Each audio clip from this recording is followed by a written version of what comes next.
Alright guys, welcome back to NieR Replicant, and today we are going to take down this next boss, and probably get depressed in the process. Let's do it!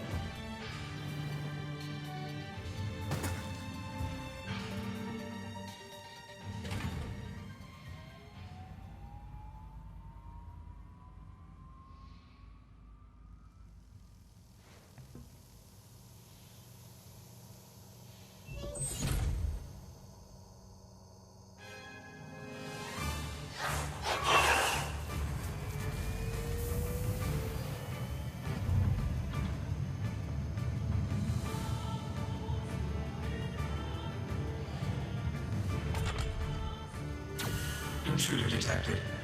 Scanning. Scanning. Exterminating.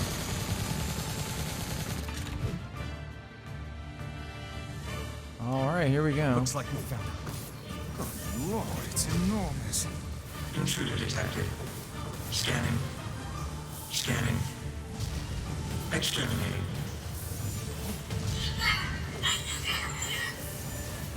Look at the Oh shade. no. Do it, BP. That thing is commanding the robot somehow. They're friends! Aim for the legs. Knock it down. Take out the shade. Oh wait, no, don't do that. Air combos only. Exterminating. Ing. Ing. Ing. Ing. Wait, BB, wait, that's enough. Oh shit, right? Must defend my mission. No.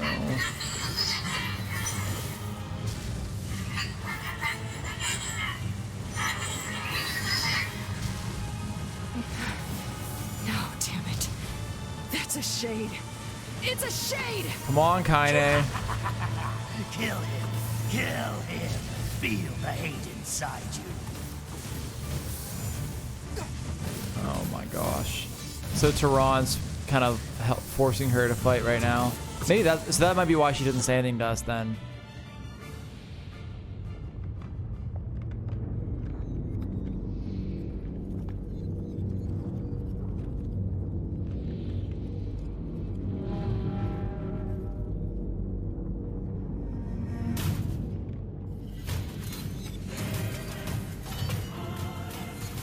I think he's trying to escape right here. I kind of thought that the first time, but I'm not sure. I bet the little shade's telling him to run. Khalil is telling him to get out.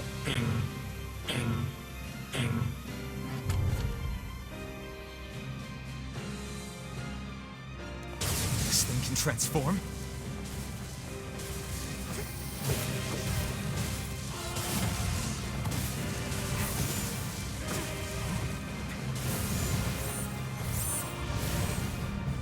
Watch for falling debris!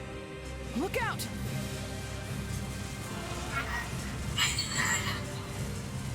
Escape. Exact. Oh, that is what he's doing. Escape.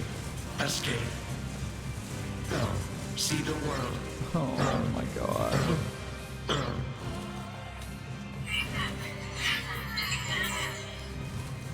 Must protect.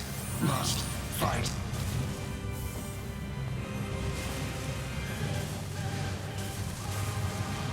Where do you think you're going? I feel like they wanted you to hate the protagonist by the end of this storyline right here. Like whenever you can hear what Kainé hears.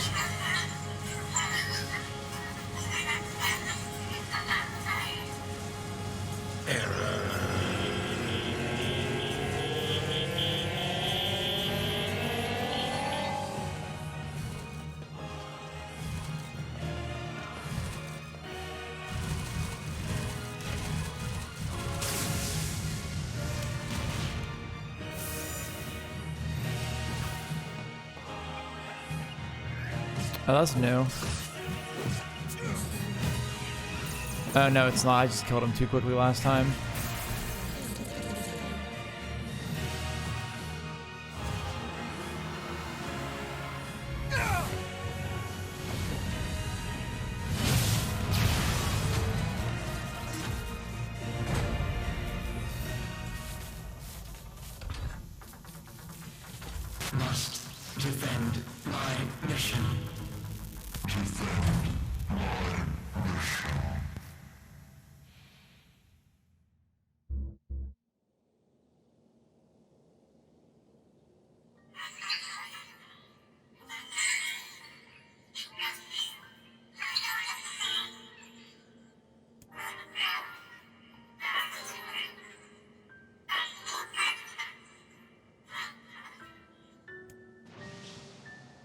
Khalil, together, BB, alone, BB, cry.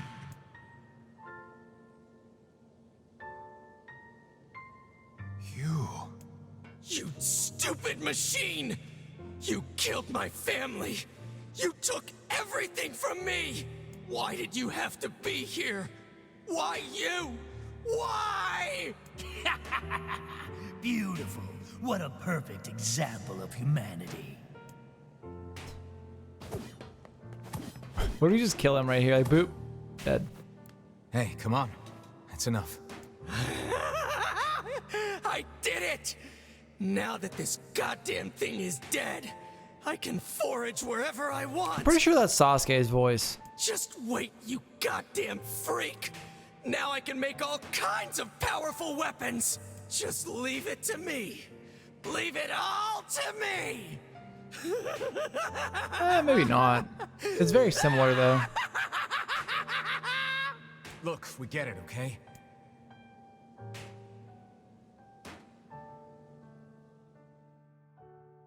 You know, if Yonah knew what we were doing right now, she would not approve. All this shit to save your fucking sister? Just kill everybody. Like, Hatred and madness will never heal a wounded heart.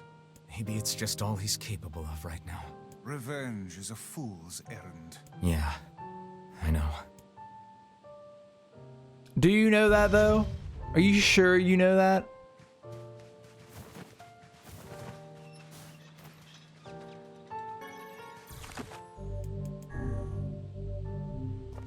Alright, back to Popola. Maybe Popola's found some information about the Shadow Lord. Let's drop by the village. Very well.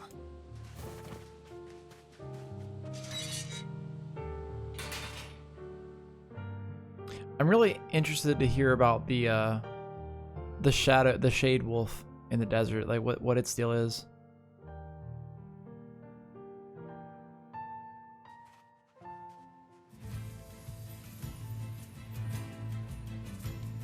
You know, I've been thinking, why was a shade hanging out with a machine? It appeared the creature was actually issuing orders to that mechanical minion. Do you think the shade had a reason for what it did? Actually, Look, it doesn't matter what a shade is or isn't thinking. All that matters is that we kill every last one of them. Come on, Kainé, say something. right. Sure. The idea of a shade trying to protect a robot is goddamn absurd. Still, you guys should be careful. What do you mean? If the shade inside me ever takes over, I'm probably going to attack you. That's not gonna happen. You are no shade. The lad is correct. You are many things, hussy, but a shade is not one of them. Oh, she is most certainly part shade. Shades, for example, do not come equipped with such foul and scurrilous mouths. How about I cram your face up your own asshole, book? Don't worry, Kainé.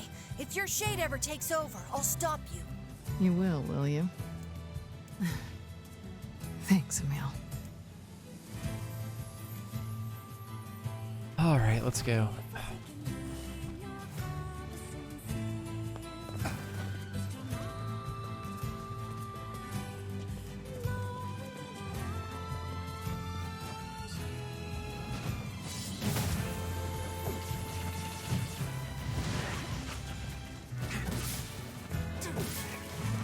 Oh, that was a rare drop.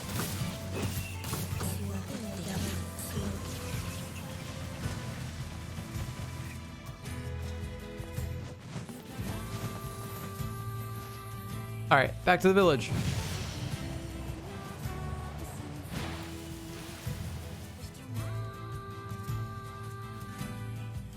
Well, the most wholesome character in this game now is most certainly the boar, and maybe Emil.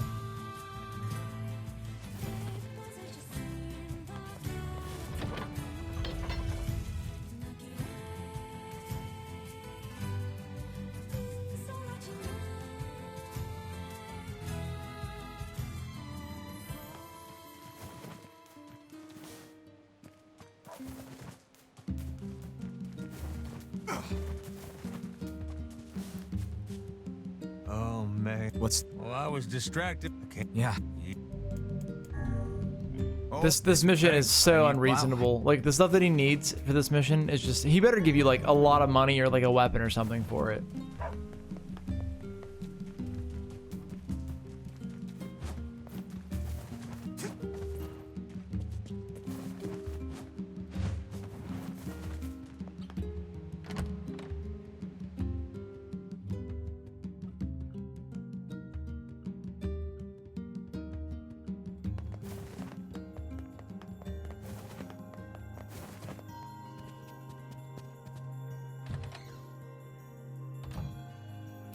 Learned anything new about the Shadow Lord's key, Popola? You know, I was just going to talk to you about that. You remember the Eyrie, right? That depressing shell of a village? Not so much anymore, it sounds like. I just got this letter from the village chief. Have a look. Okay. Is this different? My greetings to you and your village. I hope everything's going well. Our village has shut away itself from the world for far too many years. They have the trade stuff going on now. With regards to sacrifice keyword you read about, one of our villagers claimed to know the meaning behind the term. You're more than welcome to speak with them on the matters as part of your visit to the Eyrie. Sacrifice? Isn't that the name of one of the key fragments? That's right. I've been trading notes with leaders from every town in the land. You know, it makes a lot more sense that the giant shade here drops sacrifice because Kainé's grandma sacrificed everything for her pretty much. You're amazing, Popola. This entire affair strikes me as a bit too convenient. I'm afraid Grimoire Weiss is correct. What do you mean? The Eyrie has been shut off from the world for years. And now they've not only opened trade routes, but they freely exchange information about the Shadow Lord. I agree. It seems rather unnatural and dangerous. You're overthinking it. Besides, I don't care if it's dangerous. I won't get Yonah back by just sitting around and waiting. If there are shades there, I'll just kill him and be done with it. Oh dear. Well, if that's the way you feel, I guess I won't stop you. Try speaking with the chief when you get there. What she's actually saying is, I hope you die while you try to do this. Instead of just telling us the truth about everything.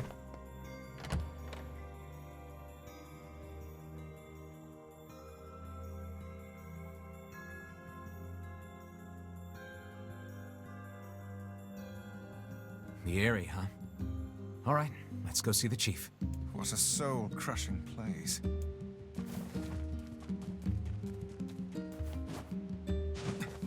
Off we go.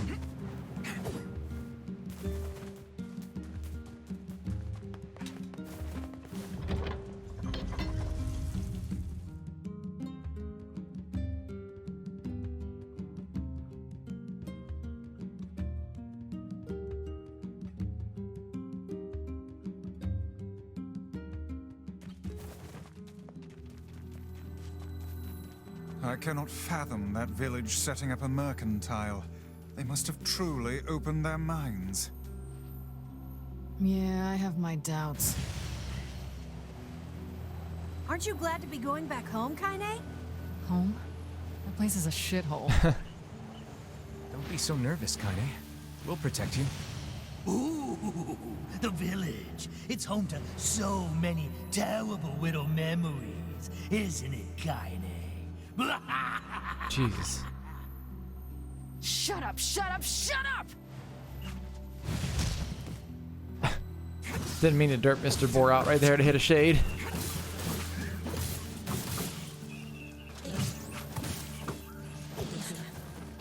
Alright, he's okay. Let's go.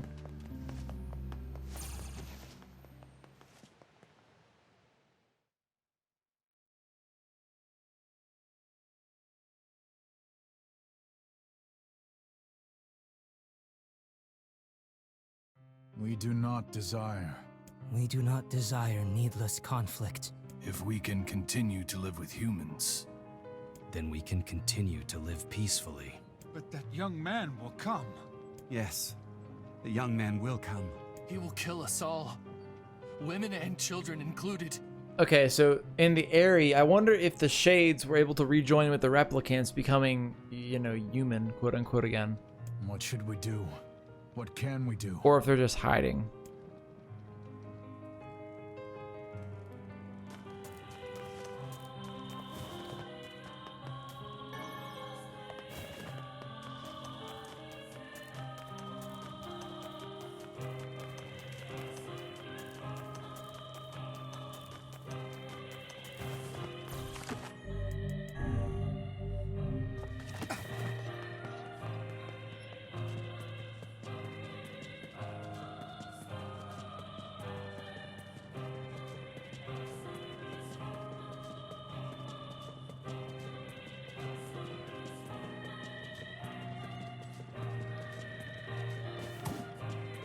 So that must be why the area's been shut off for so long from like the outside world, is because they were all shades in hiding essentially.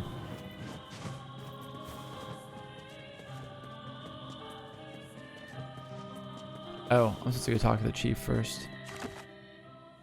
Wrong way.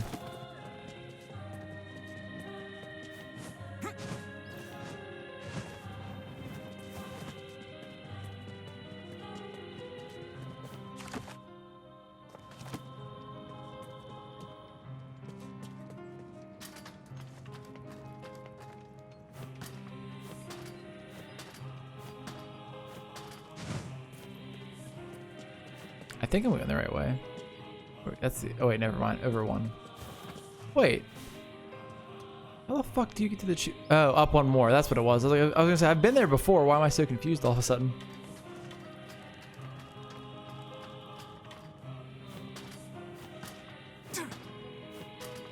Come on.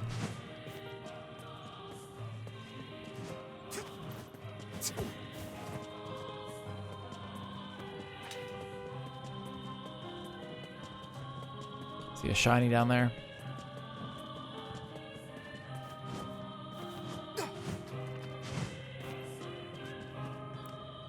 Hello? We're here from Popola's village. It's all over. We came to ask about the letter you sent. Our days are numbered. Our village is doomed. I guess he's saying that in reference to us being there. As cheerful as ever, it seems. You're the one who wrote the letter, right? I don't know about any letter. What the hell is going on here? It may be faster for us to take our inquiries elsewhere. Let us ask around. Someone must know something.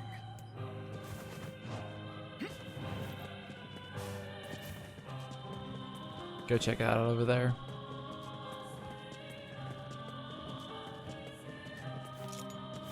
Yeah, this is a very happy village. I'm glad we came to visit.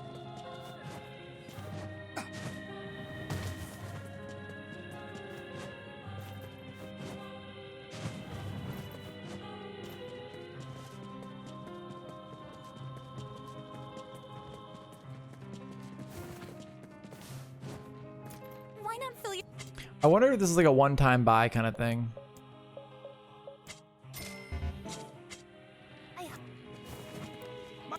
Like, does he have like rare things that no one else does? Axe. I want this. Give me this sword. Thanks. Sounds cool. Hold on. What did I just buy? What the hell was it called? I bought it. I don't know what it's called now. Oh, Faith. Ooh, it's a katana. This was in this is in NieR Automata as well. Nice.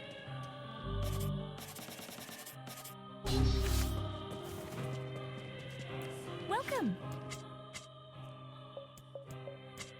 I'll take one of each. Come. Oh, I have to check my garden. I forgot. Honestly, give me 7 of those. Those are like one of the most important items in the game, apparently. So. A letter, huh? Yeah, I think I heard something about that. So, you know about the letter? Maybe I don't. I'm not sure. That's good. Which is it, man? Oh, and if I may ask, are you friends of Kainé? You could say that. Ah, I've heard the rumors. Here to hunt shades, are you? Indeed. Our aim is to defeat every last one. Every. Every last one? Everyone? Everyone. Everyone. Oh no, what is happening? Beware, this man is a shade. Damn it, it's a trap! I figured as much. Gas, who would have thought? You guys sure are taking your goddamn time. 1,000 apologies.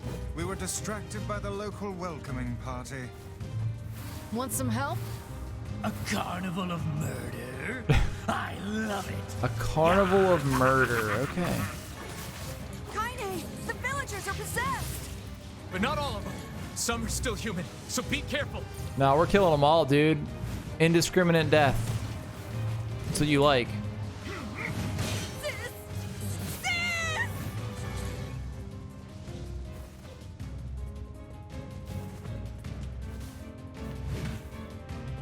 What's happening? Up there, maybe? I can't take this anymore. Oh, yeah.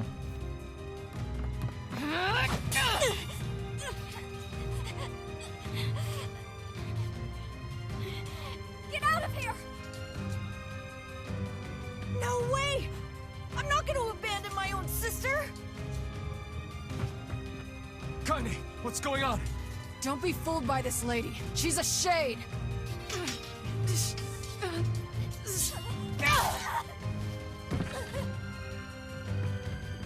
No! No!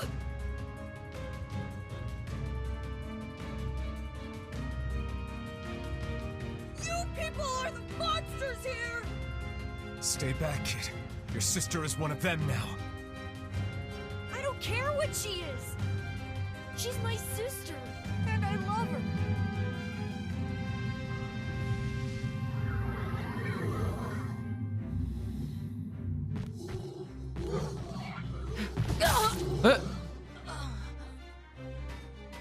Kainé!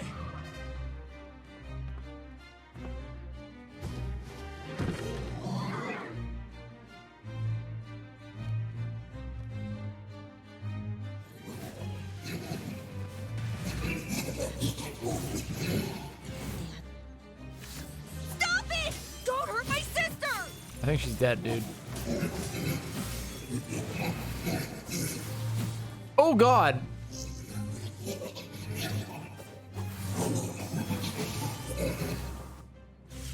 What madness. These people are behaving as if we are the villains. We are, kind of. We shouldn't even exist, technically speaking. Kainé! Kill them! Kill them now! No! You've got to stop this! We're trying to save you from the shades! Please! Villagers are under attack over there. Alright, let's go.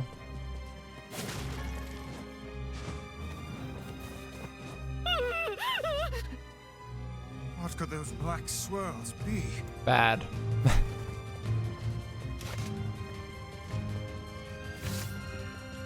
Alright, big boy, let's dance.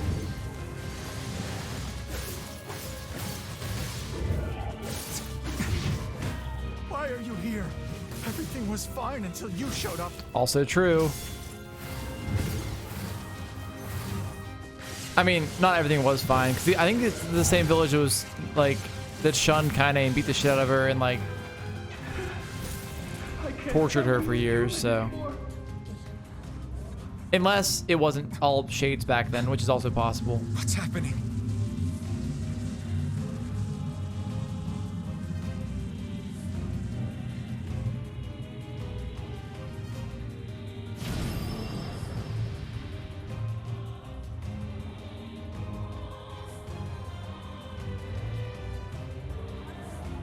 A beautiful flower of death.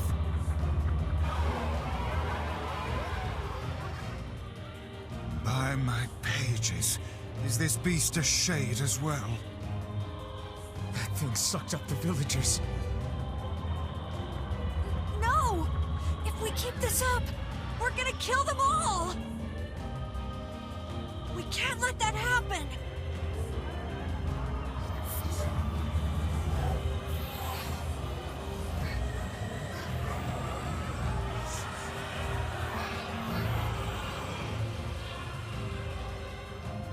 All right, here we go. I feel something Oh wait, from let's put on Darklands. within the creature.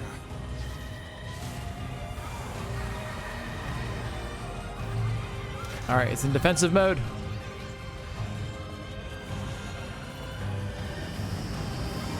Is this the combined power of all those shades? It will take more than a barrage of magic to stop us. The first to waver is the first to die. I can't get through to it. There we go. I sense magic coming from the center of that eye.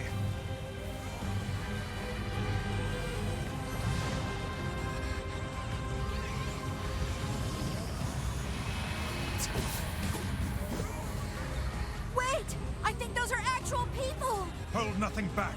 Those are shades. I think they're both correct. Now, focus your magic on the beast's center. Such speed.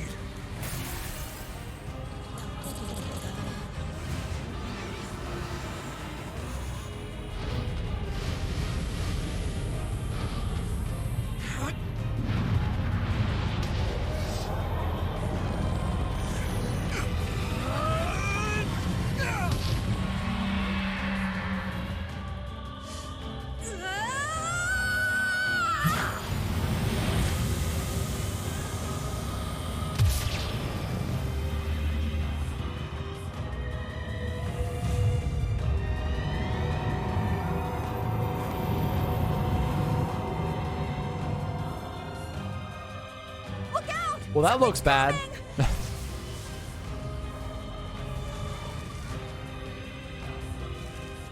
Its weak point is located around the back. Try attacking it from above. I'm gonna get stun locked. Try to pin it down! Emil! Wait, no, do I want to go this way? Yes. No, come on, just jump down. Emil! I'll keep it busy! Oh my god. You should be able to attack! From behind! Go around and get it! Please, hurry! Emil can handle this. We must circle back. There we go. Holy crap, that was frustrating for a second there.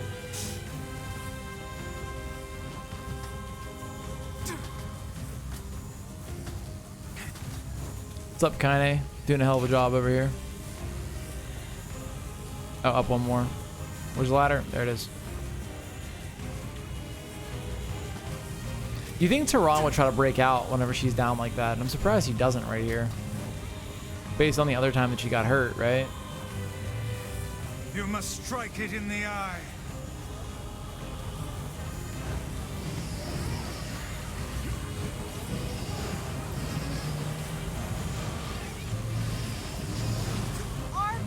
Are you there yet? Kind of. Trying. Did we get it? It is escaping to the inner level. I'm coming. Gotta catch my breath. Careful, Emil. Won't help anyone if we lose you I here. didn't think I could make that jump. God damn it! We beat the hell out of that thing. How can it still move? Its combined powers are beyond even my greatest suspicion. Come on. Got it. Help me take it out! I'm on it. Here we go.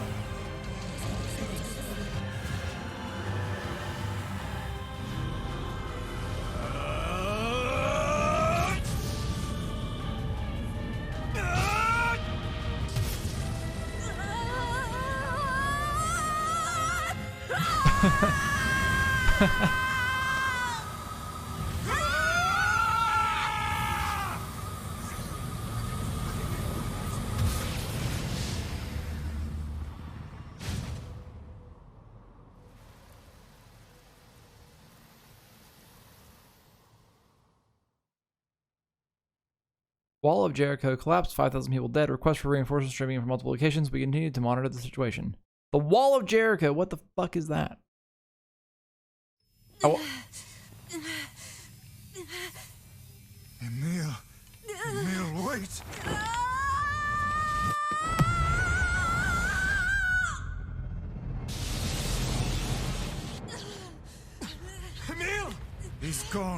His instincts have taken hold. The ultimate weapon is being deployed.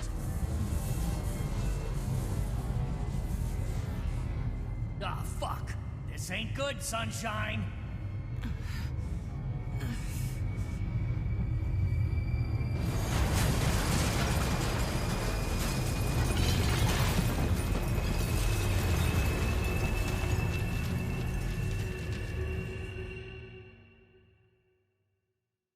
Well, that voice line was new.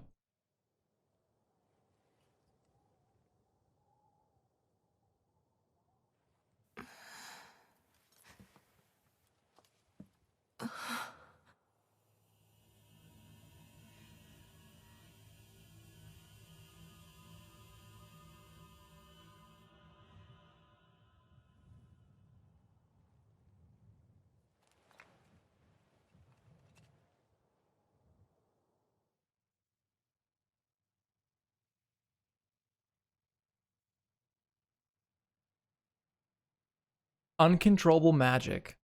I have to protect the people I love.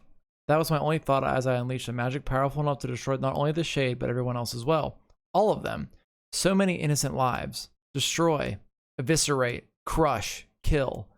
These are the dark impulses that override all other thoughts. As a being that was created to be a magical weapon, these are my instincts. Or maybe it's better to call them our instincts. Emil's dreams. Rampage. A klaxon sound from deep within the bowels of the laboratory. Thick metal shutters drop down, sealing off the room with a series of dull metal thuds. Abort the experiment. Number 6 is out of control. Everyone get out of here now. Get out of... The researcher's words are abruptly cut off as a massive hand materializes out of the gloom and lifts him high in the air. The researcher begins to scream. He screams and screams, the sounds echoing off the walls of the laboratory, until a hand squeezes down, coating the room in a deep crimson hue. The rest of his colleagues stand in silence, mouths open, unable to process what they have just seen. Then a female scientist takes a step back and lets fly with a heartbreaking wail. But this is a terrible mistake, for the sound of her cry suddenly brings forth the monster in all of its terrible glory. Its body is a bloated corpse, its head a grinning skull, and it is massive, many times the size of a human. The head lolls from side to side as it tromps about the room on all fours, bringing to the mind the wild maneuverings of some wretched, starving beast. This creature, this thing, is experimental weapon number 6, also known as Halua. No, oh no, please stop. Oh God, save me, save me! I don't want to die. One by one, the maddening cries of the researchers are silenced. If number 6 understands their petitions, it pays them no heed. Instead, continue its rampage of destruction and slaughter with a focus that borders on obsession. After an eternity, the screaming stops. The alarm falls silent, and not only then does the creature make a sound, howling out with an unfathomable roar that echoes up and down the empty halls of the blood-soaked laboratory. It's a sound that curses those who had dared bring such an evil into the world, and yet one that also seems to be pleading for help.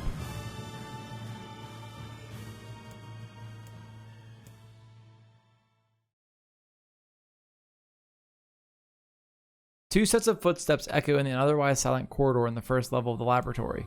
One set belongs to a young boy, his eyes blindfolded and his hand restrained. The other belongs to a severe man in a long white coat. The man drags the boy along by means of a long chain attached to a set of shackles in his wrists. Rubble is scattered around here and there across the floor of the corridor, making the journey an exceedingly difficult one for a boy who cannot see. Excuse me. Could you please walk a bit slower, sir? I'm not used to being blindfolded and... Rather than stopping, the man only increases his pace, causing the boy to stumble in an attempt to keep up. This last humiliation proves too much, and the boy finds himself unable to arrest his fall. Without the ability to brace himself, he topples to the floor, smashing his head on a pile of debris and causing a trickle of blood to worm down its way down his pale, frightened face. Agonized by the pain, the boy inadvertently opens his eyes, causing the falling drops of blood to emit a strange crackling sound before transforming into tiny white rocks. "Close your damn eyes!" roars the man. "Yes, sir," stammers the boy as he slams his lids shut. He hadn't realized the blindfold had slipped off during the fall, but now he keeps his eyes squeezed shut so tightly that sparkles appear against the black of his vision. The boy is Emil, also known as number 7. He's a magical weapon whose eyes are capable of turning to stone anything that falls under their gaze. "Don't look at me," barks the man. "Never look at me." "I'm sorry, sir. I'm looking at the ground now, so if you could just hand me the blood..." Instead of waiting for him to finish, the man extends one foot and presses Emil's face to the floor with a heavy black boot. "Sir, stop. You're hurting me." "I told you to keep your eyes and your mouth shut, so do it." The man knows this boy. This weapon could wipe. Wait, the man knows this boy. This weapon could wipe him out with a single glance, and yet subduing him in this way gives him a sense of relief. After making it certain the boy is sufficiently cowed, the man leans down, retrieves the blindfold, and knots it tightly around the boy's quivering head. Right then, on your feet, let's move. Emil staggers to his feet, trying to ignore the red liquid oozing down his face. The blood doesn't matter. The pain doesn't matter. All that matters is finishing the job they had set out for him to do. The second level of the laboratory is even worse shaped than the first. The environs are littered with rubble and rock, making the thought of a decent foothold laughable. When the man's eyes linger on a section of rubble stained a deep red, he has a sudden image of warm, gooey brownies slathered in a strawberry sauce. Ew. His stomach lurches at the thought, but when he attempts to avert his eyes, they land on the remains of a human being rendered into what can only be described as paste. The man blinks. His mind goes strangely blank for attempting to determine exactly how many humans had to be sacrificed to create the scattered pile of flesh around him. After a moment, his thoughts simply cease together, as if his mind realizes that trying to put such a thing into form is folly. You can go the rest of the way on your own, says the man in a voice much weaker than he wishes it to be. I mean, what does it matter? You're not even human, you're a monster. With this, the man spins around and dashes back down the hall. A helpless Emil simply listens as the footsteps of his erstwhile captor fade into the distance. Emil finds himself alone in a room with a stench of death and blood. For a moment, he considers opening his eyes, but the thought of the horror that awaits him quickly squashes this plan. Instead, he stands still and silent intently. Eventually, a far-off sound reaches his ears. That's the howl I heard before. Emil resumes walking, using the sound of the distant voice to guide him, almost as if it was calling him home. By the time Emil reaches the third level, he's moving on memory as much as sound. His hands and face are covered in fresh wounds from numerous falls, but every time he thinks about giving up, his mind returns to his sister. We studied together, we ate cookies together, we cried together, we laughed together, and sometimes I was the only one who got yelled at. And that's why I was never lonely. Our being together allowed me to stay strong. For Emil, his sister was all he had to live for. So holding that feeling close to his chest, he presses on, one slow step after the other. Finally, Emil finds himself drawing close to a certain experimental chamber in the deepest part of the laboratory. The howl is very close now, and he has touched the switches that control the door. He thinks about his situation, or his mission. Number 6 is the ultimate weapon. She is his sister, and he must turn her to stone. The door slowly opens, revealing the massive interior of the experimentation chamber. After a few steps, Emil removes his blindfold and slowly opens his eyes. His sister lurks before him, but she looks nothing like the girl he once knew. Instead, he sees a savage beast crawling on all fours through the shredded remains of the researchers. As the thing that had been his sister stops and tilts its head in Emil's direction, he focuses his gaze on it. A series of soft crunching sounds emerge from the creature as his magic does its terrible work. First the fingers, then the hands, arms, legs, head. What little color the beast once possessed fades to a dull ashen gray. And yet somehow it summons what strength remains and pulls itself toward Emil one slow lumbering effort at a time. Wailing, the massive monstrosity closes in. Is she worried about me? Or is she coming to kill me? Emil feels prepared to accept either outcome. After all, this was his older sister, the person he loved more than anyone else in the world. Halua. Or Halua? I think is how you say that. The moment Emil speaks, number 6 comes to a sudden halt. Silence descends on the chamber as the siblings stare at each other. I'm sorry, Halua, but everyone says you're too powerful. They say it's dangerous unless I steal you away. I'm so sorry. As Emil watches her body begin to turn to stone once more, number 6 simply waits in utter perfect silence. I'm sorry. I'm sorry. I'm sorry. I'm sorry! The moment number 6's petrification is complete, her memories flood into Emil's mind. The two of them huddling together in the cold, all alone in the world with no one to protect them. All she wanted was to save her little brother. And yet it was that little brother who, in a sense, saved her. The moment the petrification is complete, Emil sinks to his knees. A frozen sister and a little brother racked with sin. Alone in this cold cage, the two of them weep in a single silent voice.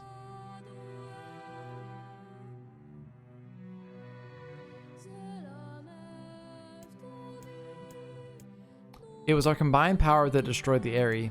Whole existences, entire lives, even their memories. We took it all. We took everything! My sweet, gentle sister turned into a monster, and the same thing will happen to me now that I have her power. If my instincts as a weapon win out and destroy me in the process, if that power ends up hurting someone I love,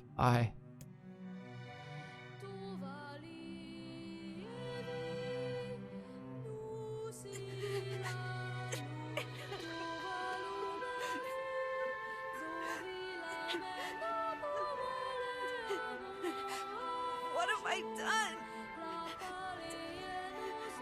I killed innocent people. I killed them all. But you saved us. If it wasn't for you, we'd all be dead. We owe you.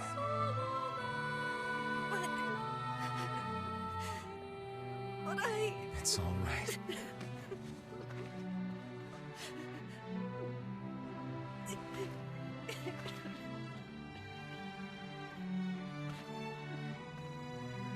Really?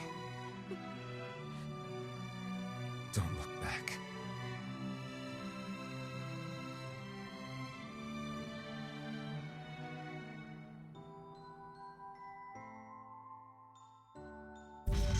Obtain the sacrifice key fragment.